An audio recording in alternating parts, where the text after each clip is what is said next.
lungs taste the air of time blown past fallen sand.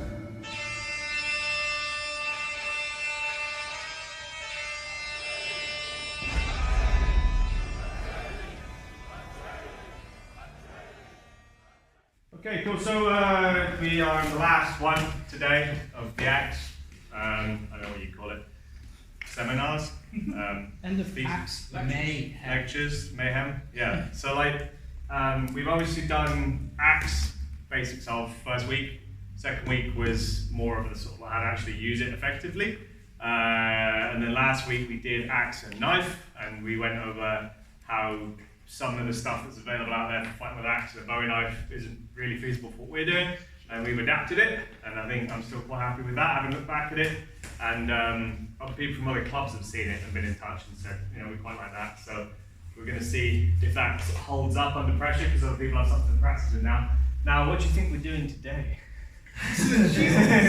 Axe and shield. So, I was a Viking reenactor before I started HEMA, and so this is my shield that I've actually used. The boss has been on I don't know, maybe 20 different shields, but the actual shields, when they perish, we burn them and then salvage the boss and then reuse it, which is why the shield looks in considerably better nick than the boss does.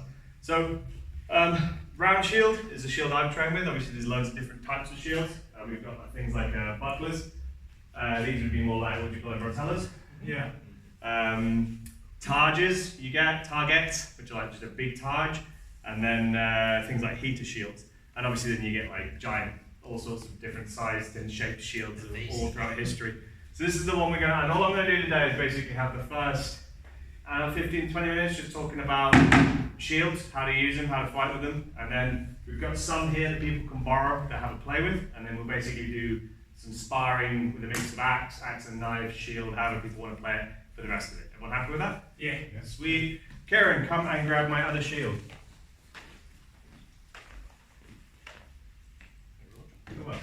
It's not got a rim on it, that one. This one does, so I actually finished this one. That was a construction project for my brother that I started, I want to say 4 years ago. It's been sat in my shed since. I had to clean it to get it here. These are not authentic. Almost as inauthentic as it's possible to get a Viking shield. So they didn't hold the rim on with nails. Most of it was tied on. Nails is just weirdly easier, just tapping them in. I've put rope around the rim on both of them, which adds to their longevity because it makes sort of a bouncy rim rather than one that kind of takes blunt weapons and just lets them stick in the wood. The handles are short. They're meant to be sort of a bar that goes from top to bottom, but they're to brace the slats, which would normally run that way. I stupidly scored them in this plywood that way, so it's not even fake constructed correctly. The grips themselves would have been sort of more like a handle, something like that, a bit rounder, whereas mine are just off-cut plywood that I've just attached. I use galvanized galvanized nails and washers. They've been peened, but then annoyingly authentic ones, they just stick a nail through it and then flatten the nail against the wood, which I don't do because it catches on your clothes all the time, but that's the ones they found. This boss is hand forged, that one's spun, which means they just basically laid it out of a piece of steel. They're weak, so if you hit that hard enough, it will split, whereas with this one, this has been sort of forged in the fires of battle, so it actually holds up. These are also significantly heavier than the ones they would have had in the day. So the ones they had in the day were maybe half the thickness of that at the thickest point, which would have been here, and they're what's called chamfered, where they essentially plane the wood down to the very, very tips, but super thin. And that means that they can, you see these guys with all these sort of holding these shields up, and I'm watching them going man, how are they holding their arm up for so long? It's because their shield's way, way less than the one I'm using. The shields were constructed using lime wood and other types of wood. They used slats. They were backed and fronted with normally rawhide leather, which when dry would seize it all together. The actual handle itself would be held on with a couple of rivets on both sides, just to bolt all that construction together. Rimmed in rawhide. Everyone seems to portray them as iron rims, but they're super, super rare, and they're normally on really wealthy ass people's shields. So basically non-existent for the normal people like you and I. The bosses are the sort of the main piece of metal in the whole shield, and that keeps your hands safe. It's also an offensive option, and it's also used in defense, which I'll show you in a minute. They are pivoted, which means they're center gripped, so they rotate one way or the other. And more often than not, they have a sort of a symmetrical pattern all the way around with no clear up and down. Mine has a very clear up and down, and the reason for that is because you can exploit the pivot knowing which way around the shield is, and if you can't tell which way around it is by turning it, which you can with this one, but like with Kieran's you couldn't, that is a beneficial thing for you, and you can actually use it as a tactic in shield fighting. Okay? So, the reason I brought it up is because the axe and the shield are really complementary to one another, both in offense and defense. So the main things you get that you don't get with a sword, for example. So this is my reenactment sword.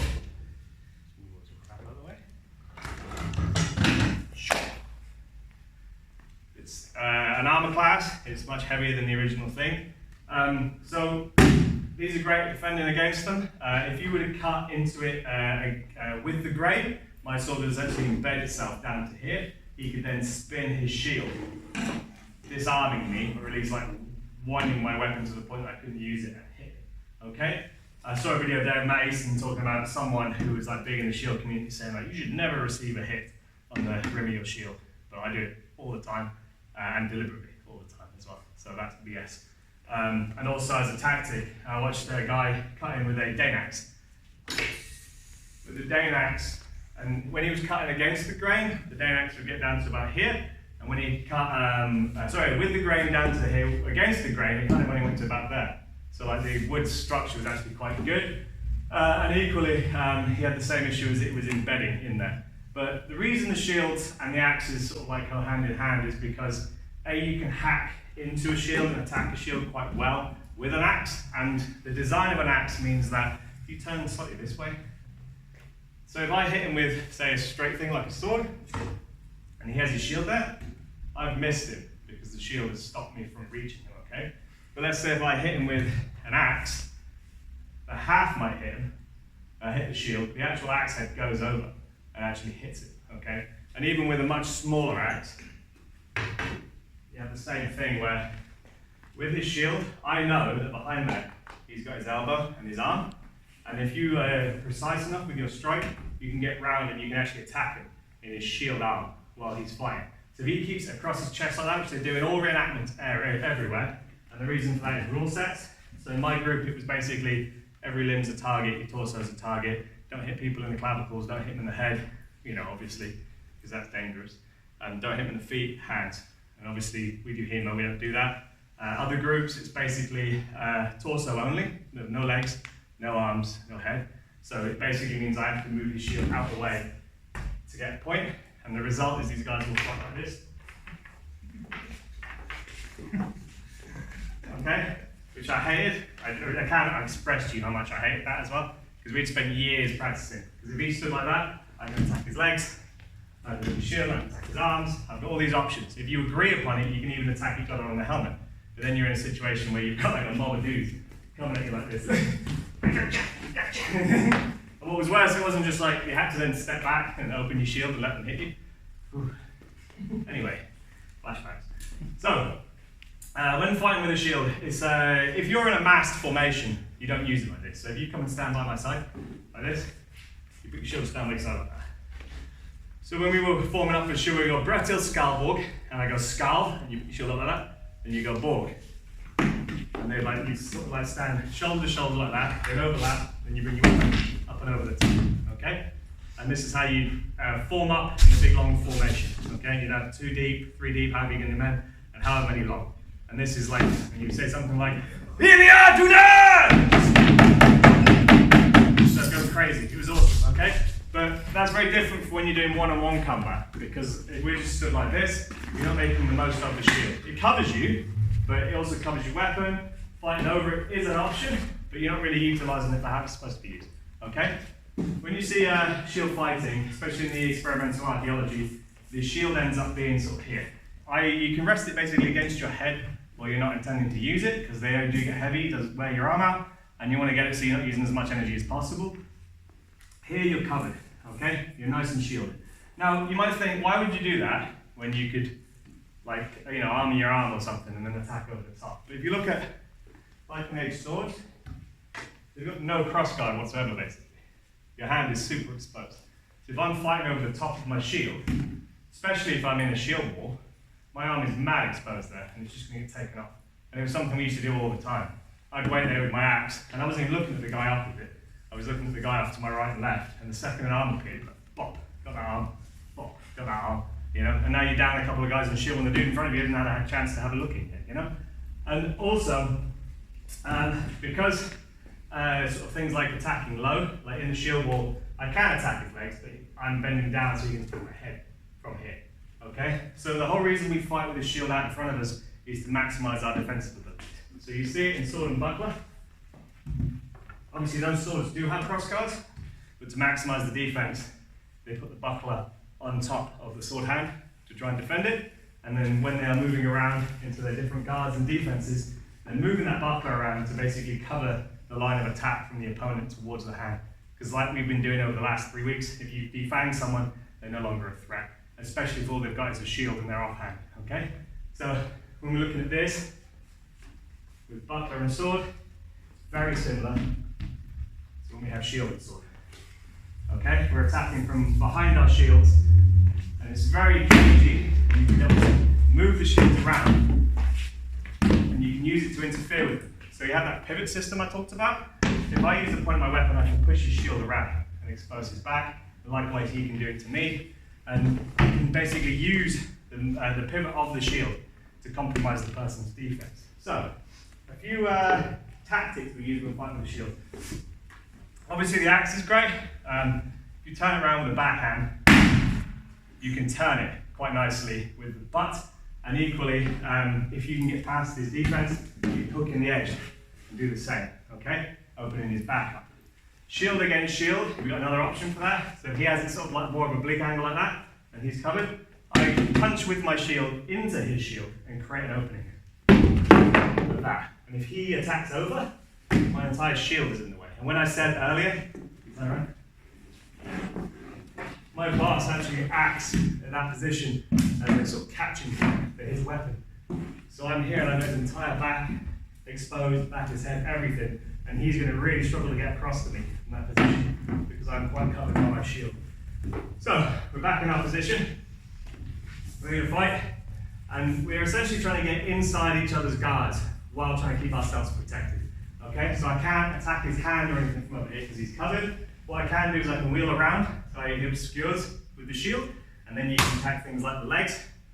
Obviously, with the way his shield is set up, if you put it out in front of you, I can quickly try and pull out of the way and step in, assuming he's not going to go and attack over. One of the main things to be careful of is basically occluding your vision. So like if I do that, so if he attacks high for a feint, and I cover, he can immediately attack low and underneath, which is, you know, good like Josephine for me. So we were always taught, and we had like giant left arms when we were doing it, just like one big arm, was that instead of sort of like covering up like that, you cover up high, or down to the side. That's right. It's fucking happening. Right? Jesus. So you're always stepping in, and you sort of like constantly keeping the shield mobile. It's a very athletic way of fighting, and honestly it sucks. It's so difficult to do. It takes a long time. So there's a lot of guys who basically just they have a belt and strap the belt over their shoulder, and they wear it like a normal kite shield, and that's all they do with it. And then they just fight over the top of it like that. They don't even bother moving it. Okay? But it's a super versatile weapon. It is a weapon. It's not just a defensive option, because you just hold the shield out in front of you. You know? Right? Remember the time was in? Yeah. It sucks. It's a powerful piece of kit. You hit someone in the face, it's going to do them in. You hit someone in like an arm or in the ribs, anything like that, it's going to do them in. So, the shield itself is an attacking option, and so I've got more reach there with my shield than I actually do with my weapon hand.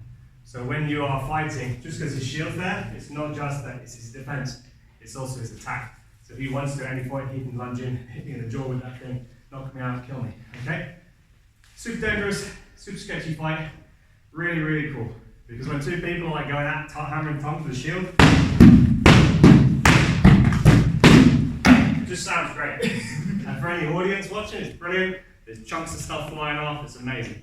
Every now and again, someone will like get an axe caught, they'll essentially swipe with their shield, and I'll end up like punching my knuckles against his boss. I'll lose my weapon, you know, and you'll end up with just this crazy back and forth. And eventually someone will have to put the shield down, go off because they were disarmed, just because their arms were gassed out by this point now. And then they're back into sort of like whatever fight we've been doing before, pull the sacks out, pull the sword out. So, the differences between them. Obviously, round shields. They're round, they turn. Things like heaters and bucklers and the like, they're sort of different. The buckler is basically the same design, just tiny, you know, exactly the same structure. And then the heater shields, they're strapped, you know, so you'd have an arm go all the way through from the back, and you strap that way, and up over your forearm and elbow. So it has a slightly different function again. It has a different pivot angle. Also, it's sort of different because you'd be more using this in conjunction with wearing armor. So you'd be able to sort of be fully defensive, and you can use it almost as an offensive option fairly exclusively, because you've got a nice point on the end of that as well. And then these are obviously police right shields, but they're designed very similar to the historical tortellas, where they've got 2 loops for the arm. And again, the pivot is top and bottom. Because your handle's that way, it's much easier to control that when someone hits the shield. But these are great. Obviously, we found they don't hold up in like really heavy combat, because they're not really designed for it. They make a hell of a noise as well. Super loud. So, you know, you want to be in a helmet when you're wearing these, just for hearing protection more than anything. So, back to the main shield. The shield was used historically, the round shield was used for God knows how long. A long time. Obviously, the ancient Greeks were using round shields. They were more of a strap variety.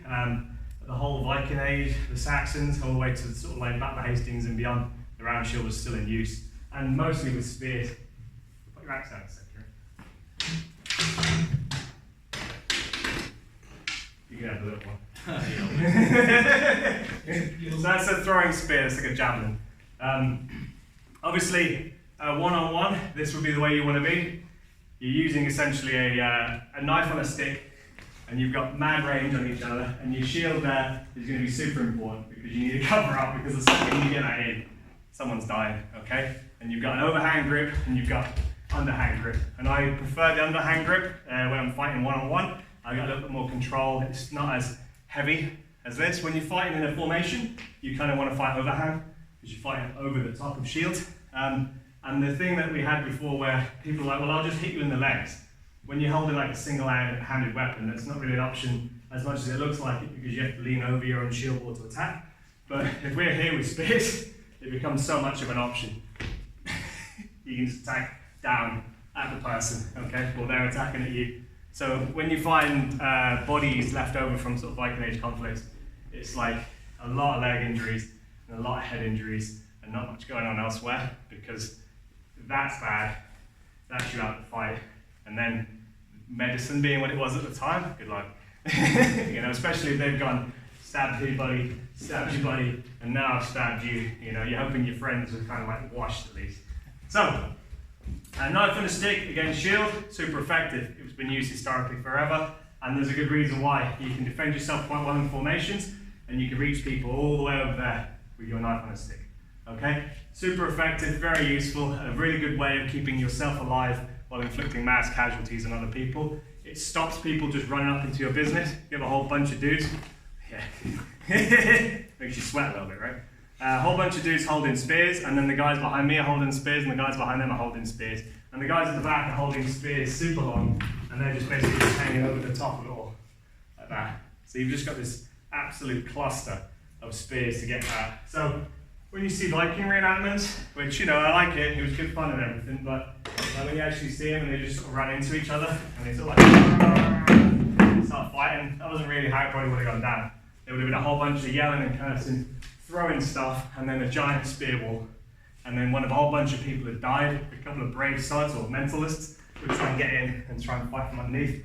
Or they do a boar snout, where you have like a whole bunch of dudes stacked up on one another, and they just try and break through a wall to create a hole, expecting them to die, but to split the army in half so the other people could get through behind them. So, shields are really cool. I like shields. I hope you can tell.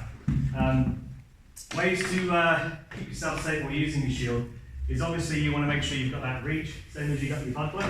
If you were to hold your buckler here, it's not going to do much for you. So you want to sort of have it all the way out in front of you to give yourself as much of a defensive plane as possible. And you're trying trying to catch it when you're attacking over here. If you're catching it like that, it'd be better to sort of catch it on the flat. Okay, you've got a little bit more area of cover, and especially with like big shields like that.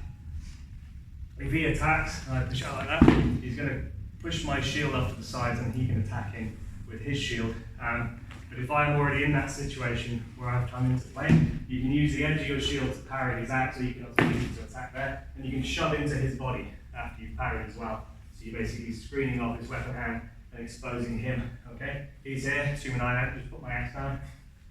You're in a position where you can attack. And I think they're just sort of like super versatile bits of equipment. Even when you're fighting with a Dane axe, you can put one of these on your back with your sidearm, so that you're basically ninja turtling. You know, you can fight. You've got full offense front and on your back. And one of the techniques I used to do was, if someone was running at me, I'd do a swing and then turn back with another swing. So like while your back is turned, which you'd never do in a fight, I'm covered.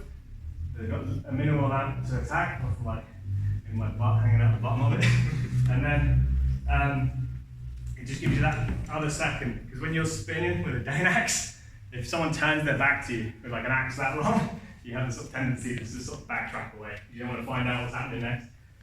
So fighting with these things is really good fun, and I want you to pick them up and have a go. I'm not going to go on for much longer about them, because there's just loads of different very specific things to talk about, but pick them up and have a go. That's what I want you to do, and have a fight with them. And just know that axes are the best against these things over swords and the like, because they hook. So that whole thing we've been doing where we've been hooking and using hook hands and things against the shields is a godsend, especially if you're fighting in a formation, because you can open up the shield and expose people. Equally, if you hold it sort of like a normal plane, if I reach over and if I go for a hack and he steps back and I miss, I can pull against his shield, expose him, and then thrust forward with the axe, which is another option. Equally, with what we were talking about a couple of weeks back with that reverse hit, where you sort of hit in and out. If he's there, if he's got it on the normal plane, if he's there, I can attack him and out. So it basically catches on the inside of his shield, so you don't overswing and go too far, and you can ricochet back into his face. Okay, so you got a whole bunch of different options. What I'll say is, when we're fencing with these, put on a helmet and put on gloves. Your left hand will probably be okay, because it's inside the shield, but right hand, make sure you've got something on it. And what I want you to do now is you've got your axes, go get your equipment on, and what we'll do is you can come and grab one of these, whichever one you fancy trying. All have a pair off. You probably want to be round shield against round shield, reteller against reteller, buckler against buckler, probably reteller against heat shield, because if you have a round shield against a buckler, it's going to be a bit one-sided. So come and grab them. I just want you to have a play with them, so you can feel what they're like for historical fighting with an axe. What do you mean the heaviest shield? It's not the heaviest, that's the heaviest. Look. Oh, you're up it, right? Got my fucking... Yeah, sorry. There it is. There it is. You can just completely turn around. Good idea. Take off right. Oh, yeah. Do not punch each other with the shields, please. No punching with shields. Do not punch with the shields. It is dangerous. Captain America bit. You got punch with the shield, Dan. You know where it is.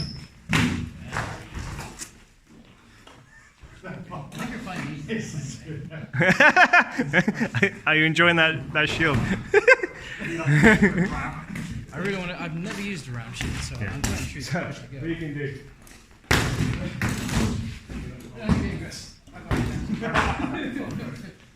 I will swear. Yeah. So here you go.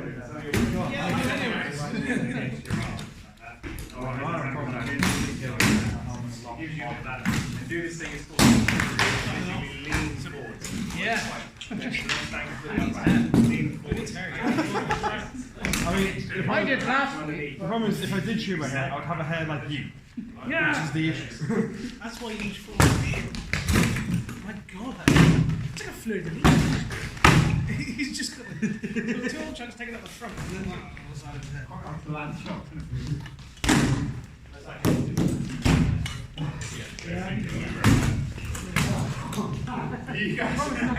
I get carried away.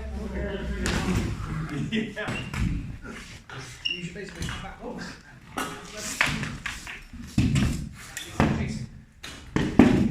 Pressure on the blade before here. Yeah. Pressure on the blade.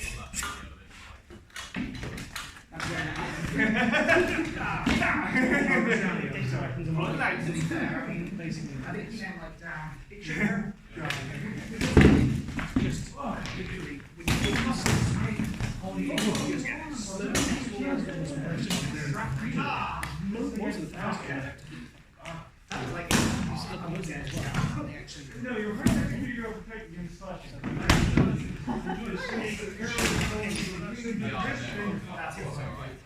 That's your fucking song.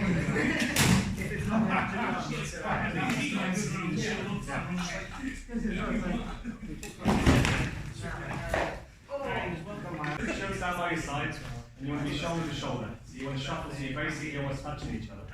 Cool. I feel like you're the tension on a parade. Yeah, you are pretty much. And so it's Skal Borg. I'll say Skal, and you hold your shield over on. I say Borg, you fold it across your chest. Okay? So that's the unified shield wall. And for your stance, if you sort of stand as if you're like your left leg forward, right foot back, shoulder to apart, that's your bracing position. So if you get back in your shield wall again, that's how you're going to be. And we used to literally go along the line and kick and just see if you could hold it up. So, what you want to do is you want to lean your shoulder into it, you want to brace against it, okay? You're going to have just the sort of edge of your eyes over the top of it, and with your weapon hand, because you have your weapon up, you're braced against the rim of the shield as well, okay? Yeah. If you want to grab weapons, I've got swords and things. Just so you feel like Ready, Josh? Set us in. The great buckler challenge. Maybe the more stout. The rat snout. there you go. Yeah, that's what we'll call it. That's a rat snout. Yeah, all right. Hang on. So we got the mighty shield wall. Make some noise. No, yeah. A rat snout. Charge with the rat snout.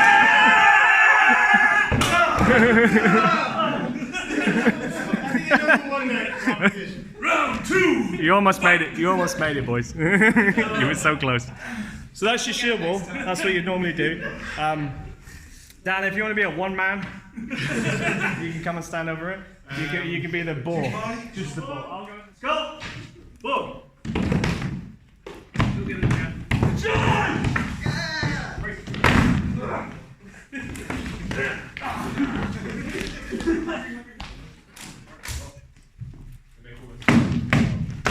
Listen up.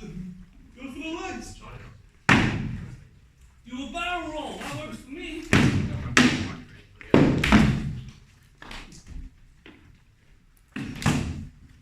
I've got to get Mark in. You have to go fight, you know, and stuff.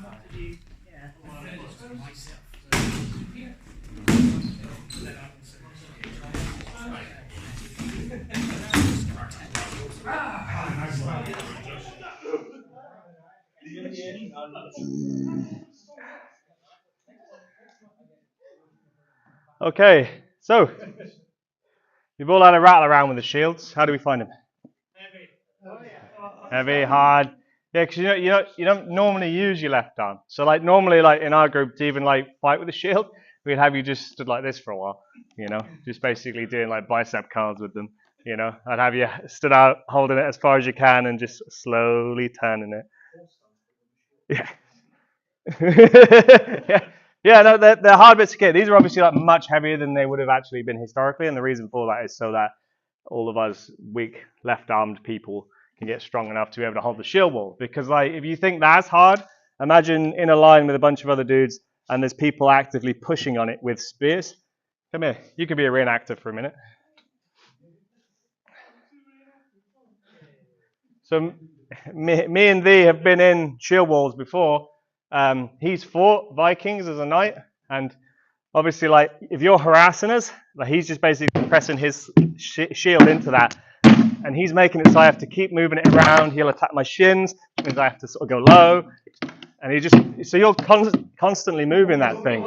How did a mad fucker like you live this long? I'm good at killing people. Constantly moving that thing out the way and away from sort of like where you'd have it in the center. It's just making you use that sort of arm a lot. You know, it's super, super energetic. And what it's doing is you're pushing your shield left and right all the time. And if you're against like other Vikings as well, a lot of those dudes will kick your shield, they'll sort of like charge into it and push against it. There's a whole bunch of stuff that happens in there that is just like exhausting. So like what we end up doing is doing a lot of training, and that's just in t-shirts, okay? We normally have like a gambeson on, and then we've got chainmail on, we've got helmets on, we've been drinking till 4 a.m, you know, so it's like everything's stacked against you. So like my guys were fit as hell when we were doing this, and you really felt it when you went on the field. A lot of the other guys that we used to take the field with, they'd be, I don't know, 40-something-year-olds, overweight dudes who put their armor on once a year to reenact, and they were wondering why they were getting like the floor mopped with us. And it's like we weren't like exceptionally much better than them. It was just that we'd spent a lot more time training with them. And yeah, it really sort of adds to it. And so like you can imagine the kind of like the caliber of person who would have to be happy going on these like long hour-long fights using one of these, you know. So they're awesome bits of kit. You can see why they were used historically. Like I say, it doesn't matter really what the design of the shield is, it forms the same function, which is to give you a portable piece of armor. So like a lot of the guys in the Dark Ages couldn't afford chainmail and the like, so they would wear a shield. Sometimes they didn't even have helmets on, you know? So like if you could have a big piece of wood in between you and a guy who's trying to kill you, it increased your chances of survival a lot. And in like one-on-one combat again, there was a thing called the Homganger, which is in some of the sagas. It was like a battle to death, judicial duel. So we know that a lot of our HEMA stuff is based on judicial duels. Their version of the judicial duel was, depending on which account you're looking at, they'd spread a big tarp out on the floor, which would be like the arena, or it'd be pegged out with sticks or something. And then it'd be 2 dudes, 3 shields each. And the idea is that throughout the fight, because they were so heavy and reliant on those shields would get damaged to the point of being unusable, and they could go and grab another one. So there'd be timeouts to go and swap your shield out. So like you think how long the fights must have been going on and how much they were shield centric for there to be a need for 3 shields. And like some of the accounts would talk about when people went on campaigns, they would take a bunch of spare shields with them because they were expecting them to get broken down. And because they're so lightweight, because they're so fragile in terms of how thin they are, but the way they're constructed is you can pierce them, you can slash them, you can cut them, but you can chew them up to the point that they look haggard as hell, but they're still functional as defensive pieces of equipment. So super, super useful. I love the round shield. Obviously, I like them being a lot lighter than that. And things like rotellers as well. You see them used with sort of like long swords, but also with rapiers, and they fulfill the same function. And it's just to add a screening and defensive piece, you know? So what I've shown you over the last few weeks has been mostly axe orientated. Axe is a really good weapon to take up against someone with a shield because of that hooking potential, okay? And I've shown you the thrusts you can do with the axe. They come into play there big time. You can thrust over and hit them in the face, okay? So super, super useful, very awesome bits of kit. And that, I'm afraid, is everything I've got to show you at the moment. Maybe in the future, if I can scrap together the materials, I can make a whole shield wall's worth, hijack the club, become a Viking reenactment group, all that jazz. But yeah, I hope you've enjoyed that. If you want to do any like one-on-one stuff with shield stuff in any time in the future, just let me know so I know to bring them, okay? That's it. Thanks very much.